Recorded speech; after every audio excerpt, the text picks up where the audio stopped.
Jangan sok tahu jadi orang, ya. Kadang-kadang ngomong salah gitu, oh lebih memalukan, dan Anda akan kecil kemungkinan Anda untuk menjadi orang yang sukses. 3 tanda yang hanya dimiliki orang bodoh. 3 tanda yang hanya dimiliki orang bodoh. Jangan marah, jangan protes ya.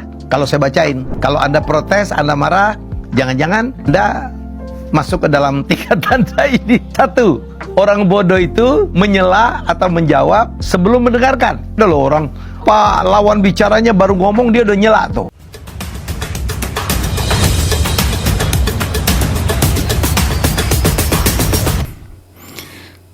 Bismillahirrahmanirrahim. Assalamualaikum warahmatullahi wabarakatuh. Sahabat HSNL dimanapun berada, semoga sahabat selalu diberikan kesehatan lahir dan batin, sehat walafiat, dan semoga selalu diberikan kemudahan, kemurahan rezeki oleh Allah Subhanahu wa taala, dan rezeki yang manfaat, barokah dan melimpah. Amin ya rabbal alamin. Sahabat, sebelum kita lanjut, kita coba tonton video ini dulu ya.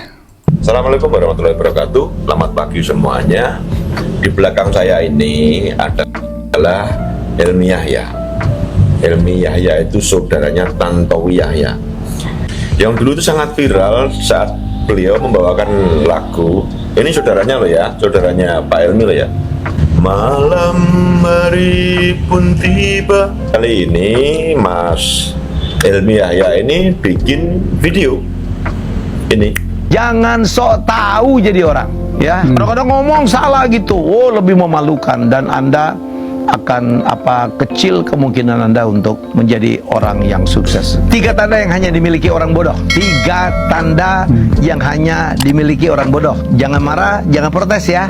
Kalau saya bacain, kalau Anda protes, Anda marah, jangan-jangan Anda masuk ke dalam 3 tanda ini. 1. Orang bodoh itu menyela atau menjawab sebelum mendengarkan. Udah loh, orang Pak lawan bicaranya baru ngomong dia udah nyela tuh, atau dia potong tuh. Nomor 2, orang bodoh itu cirinya membantah sebelum memahami. Belum paham nih dia, belum paham udah ngebantah. Beda nomor 1. Nomor 1 itu dia nggak mau dengerin orang. Ini dia nggak mau memahami. Pahami dulu dong, pelajarin dulu. Maksud kamu apa? Baru kita giu. Kalau nggak setuju bantah. Oh, gua nggak setuju. Nah, orang kadang-kadang biar keren gitu. Yang penting ngebantah dulu, ngomong dulu dalam forum, menonjol gitu. Orang sebel tau nggak? Ya. Nomor 3, menghakimi judgment ya. Sebelum mengetahui, dia nggak tahu ini ya. Setelah paham kan tahu, dia belum kuasai itu bidang, tapi dia udah langsung menghakim. Oh kamu salah, oh nggak begitu caranya, oh kamu tuh mestinya begini, padahal dia belum tahu bidang tersebut ya. 3 kriteria dalam video Bang atau Mas Helmi Yahya ini kayaknya melekat di kepala termul. Iya kan, ini benar, saya tidak keberatan Mas Helmi dengan kalimat-kalimat pembuka tadi. Pak Helmi minta maaf kalau ada orang yang tersinggung dengan kalimat-kalimat seperti ini, ya itu ciri-cirinya orang bodoh di termul.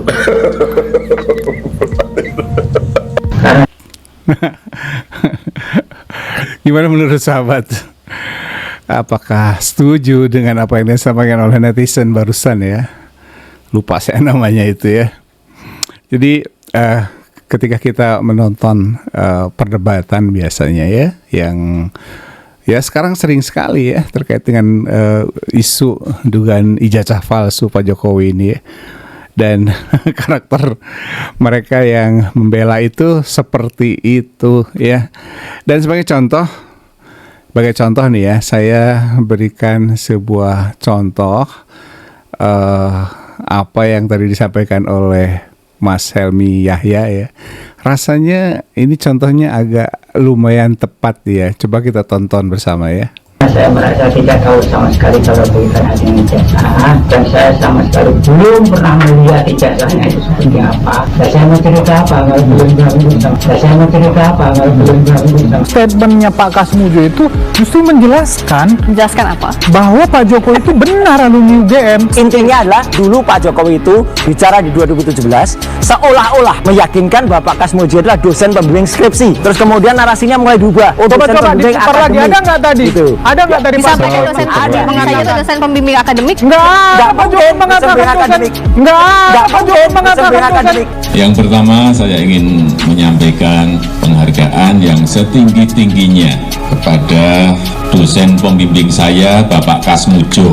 Pak Kasmujo, saya mengaturkan banyak terima kasih karena bimbingan Bapak di jurusan teknologi kayu, saya bisa menyelesaikan skripsi saya, dan saya lupa juga bolak-baliknya berapa kali.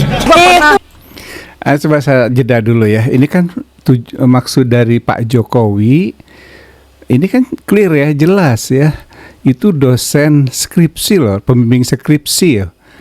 Bukan hanya pembimbing akademik ya. Maksudnya tuh memang bukan pembimbing akademik menurut pengakuan Pak Jokowi itu ya pada video tahun 2017 tersebut. Pembimbing skripsi loh. Ya, pembimbing skripsi. Nggak tanggung-tanggung gitu ya. Coba kita lanjut dulu aja ya. Kita lanjut dulu ya. Saya juga pernah menjadi mahasiswa. Adik-adik ini juga pernah, semua orang pernah menjadi mahasiswa. Nah, ini ngaco. Ini siapa nih? Freddy Damanik ya. Semua orang pernah jadi mahasiswa ya, nggak semua orang juga, Freddy. Siswa yang pernah didampingi oleh asisten dosen. Memang dia membimbing kita. Bahkan justru asisten inilah yang paling dekat dengan kita sebagai mahasiswa. Sebentar, membimbing katanya ya, asisten dosen membimbing. Enggak juga ya, saya akademisi yang udah mungkin puluhan tahun ya saya mengajar di sebuah perguruan tinggi. Loh, nggak ada asisten sampai membimbing gitu ya. Asisten itu, asisten dosen ya, yang maksudnya kan ada asisten dosen, ada juga terpisah tuh asisten laboratorium. Kadang-kadang memang kalau saya dulu waktu di ITB ya, itu membantu dosen sebagai asisten di laboratorium, juga sebagai asisten dosen, tapi itu sama sekali, apalagi di ITB nggak ada ngajar ya. Maksudnya waktu S2 itu kita diminta bantuan tuh untuk membantu dosen yang merupakan pembimbing kita ya, profesor kita. Itu nggak ada tuh yang namanya. Memang ya dekat sih boleh ya, dekat mahasiswa, tapi nggak ada membimbing asisten itu. Saya dulu itu ya cuma meriksa PR, meriksa hasil laporan praktikum ya kan. Apalagi maju di kelas itu nggak pernah ya. Kita cuman ya meriksa PR, bahkan nyiapin materi juga tidak ya. Mungkin tergantung asistennya ya. Kalau kami dulu ya sampai di meriksa PR, meriksa laporan praktikum, membimbing praktikum, dan membimbing pada saat berdiskusi gitu ya. Betul ya, dekat ya, ada kedekatan memang di situ ya.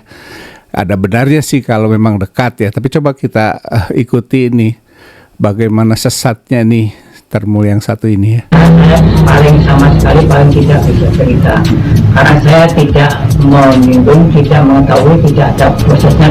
Pembimbingnya itu Profesor Sumitro, pembantunya ada sendiri, dia ada sendiri. Jadi kalau mengenai jasa sampai Pak Suntut.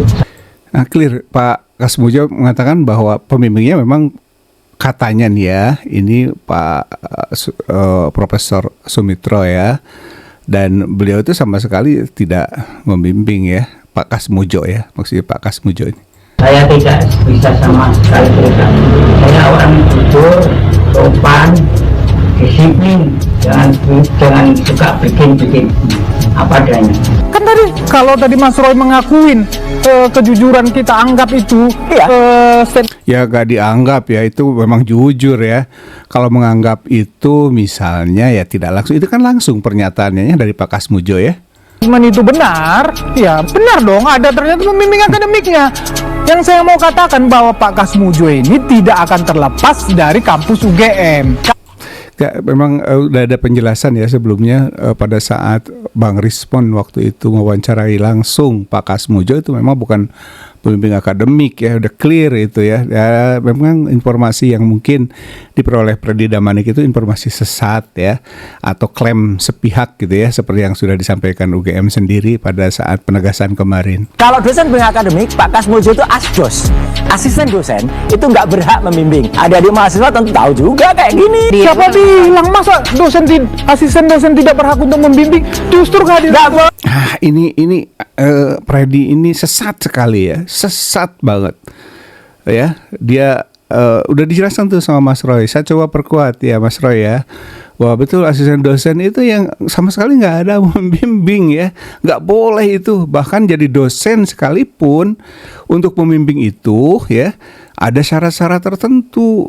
Ada syarat-syarat tertentu. Saya misalnya ya waktu saya kuliah itu pembimbing saya seorang doktor senior gitu ya. Di ITB itu doktor yang sudah senior. Asistennya itu seorang magister, seorang S2 ya, dan memang menjadi pembimbing lah ya, pembimbing kami pada saat di lab dan lain sebagainya, membantu ini sebenarnya kok pembimbing ya. Kok pembimbing minimal tuh S2 tuh kok pembimbing, dan sudah senior, bukan S2 baru kemarin sore gitu ya, dan mungkin sedang S3 dan lain sebagainya. Ini Freddy ini memang ngaco nih. Boleh mas, asisten dosen kok tanda tangan? Hello, nah kalau tanda tangan, Nah ini aduh ya susah ya. Memang seperti Bang Helmi Yahya sampaikan tadi ya, memang orang ini ya nggak paham sama sekali, tapi itu urat lehernya itu pengen keluar terus gitu ya, nggak ada ya. Apalagi begini ya, yang namanya membimbing itu pembimbing utama sama pembimbing itu memang harus menandatangani nanti ada beberapa dokumen, salah satunya berita acara sidang misalnya, lalu nanti di buku skripsi itu ada tanda tangan pembimbing dan pembimbing ya kan. Asisten dosen walah kemana, asisten dosen nggak ada ya. Asdos itu ya belum jadi dosen ya, pembimbing itu pasti sudah jadi dosen ya, pasti sudah jadi dosen namanya pembimbing ya. Kalau di ITB itu dua-duanya dokter tuh, pembimbing satu atau pembimbing utama itu seorang dokter, biasanya lebih senior. Lalu pembimbing kedua atau pembimbing biasanya itu dokter yang masih muda-muda gitu.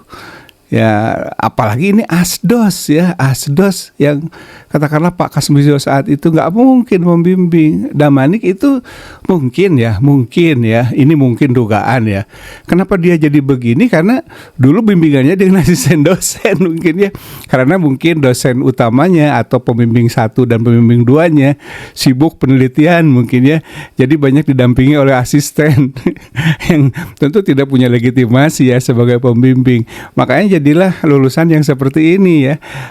Tidak heran karena dulu mungkin ya dugaan saya nih banyak dosennya sibuk ya, dosen pembimbing pertama atau kedua atau pembimbingnya juga sibuk penelitian misalnya. Dia tuh dibimbing oleh asisten, makanya jadi begini. hitam di atas putih dokumen kampus, dokumen fakultas, dokumen skripsi memang tidak ada. Begini, dia kan tahun 80 masuk, lulus 85. Saya sampai 83 itu masih 3B. Mau lulus dia 3C. Ya itu kalau urusan dosen mengajar, itu hanya boleh jadi asisten atau pembantu dosen. Jadi misalnya disuruh mengajar itu tidak boleh sendirian. Ini di asisten dilatih dulu. Ada suruh waktu. Tapi mengajar sendiri secara penuh.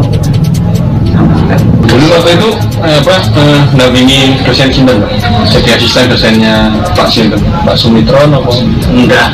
Kalau latihan mendampingi itu gonta-ganti untuk asisten supaya latihan kok. Jadi tidak ada kue nanti khusus. Nanti baru kalau sebelumnya minimum 4G itu baru boleh bisa. Bukan lulusan UGM ya kayak Benar gini. tetapi Ini bukan lulusan UGM. memang tugas asisten dosen adalah membimbing mahasiswanya. Jauh. Asisten dosen membimbing mahasiswanya ini ngaco sekali ini.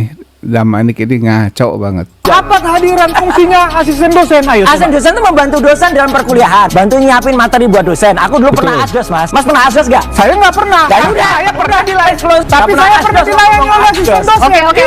Gitu loh. Oke. Begini, pernah dilayani asdos. Memang setiap mahasiswa kan sering berhubungan dengan asisten dosen, ya wajar memang dilayani ya, udah ditugaskan misalnya oleh dosen utama gitu ya ke asdosnya untuk misalnya diskusi ya. Kalau kami dulu diskusi biasanya. Kalau menemukan kesulitan karena kami teknik gitu ya, teknik mesin saya, itu banyak mendapatkan sebuah masukan gitu ya dari asisten, begini cara mengerjakannya dan lain sebagainya gitu kan. Karena saya tidak tahu ijazahnya itu seperti apa dan prosesnya dulu sejak di Bambang itu sampai jadi diuji lulus dan sebagainya itu, karena tidak tahu mau cerita nggak bisa, barangnya aja nggak pernah lihat, omong-omong aja nggak pernah disinggung soal itu. Alhamdulillah sekali lagi Pak Kasmujo saya hormati betul, beliau jujur, beliau mengatakan saya bukan dosen pembimbing skripsinya, juga bukan dosen pembimbing akademiknya, karena waktu itu beliau masih asdos. Seorang asdos, saya dulu pernah jadi asdos, asisten dosen, ya itu nggak boleh tanda tangan di KRS. Jadi kalau nggak boleh tanda di KRS ya berarti sama sekali nggak ngerti nih. Nah ini penting, asdos ya nggak bisa itu tanda tangan di KRS. KRS jadi dosen, berarti kan dosen wali itu ya, atau pembimbing akademik yang tanda tangan atau pengesahan di KRS atau ya sebuah dilegalisasi ya oleh dosen pembimbing akademik. Asdos nggak bisa ya. Saya kira ITB, UGM itu hampir sama ya, itu satu klaster lah. Perguruan tinggi di Indonesia, perguruan tinggi cukup terkemuka ya di Indonesia itu satu klaster, sama sistemnya itu kurang lebih ya. Mungkin kurang lebih sama. Nah ini Ini statusnya Jokowi ini apa waktu mahasiswa? Karena saya merasa tidak tahu sama sekali kalau itu. ya sudah begitulah ya. Jadi apa yang disampaikan oleh Bang Helmi Yahya tadi, yang merupakan beliau ini walaupun non-aktif tapi masih tercatat sebagai anggota PSI menurut kabarnya kan begitu. Jadi para termul ini di KO oleh politikus PSI sendiri, ironis ya kan. Ya begitulah sahabat. Jadi jangan kaget kalau para termul itu memang seperti yang digambarkan oleh Bang Helmi Yahya tadi di awal video. Ada 3 karakter atau ciri gitu ya, ciri orang bodoh. Dan ya sudah jelas ya, kebodohan itu sangat terlihat di video atau contoh video ini. Mudah-mudahan bermanfaat sahabat. Jangan lupa untuk subscribe, like, comment, dan share. Dan semoga sehat selalu, jaya selalu, dan tentu bahagia selalu. Amin ya rabbal alamin. Qul qouli hadza wa astaghfirullah li wa lakum. Wassalamualaikum warahmatullahi wabarakatuh. Merdeka!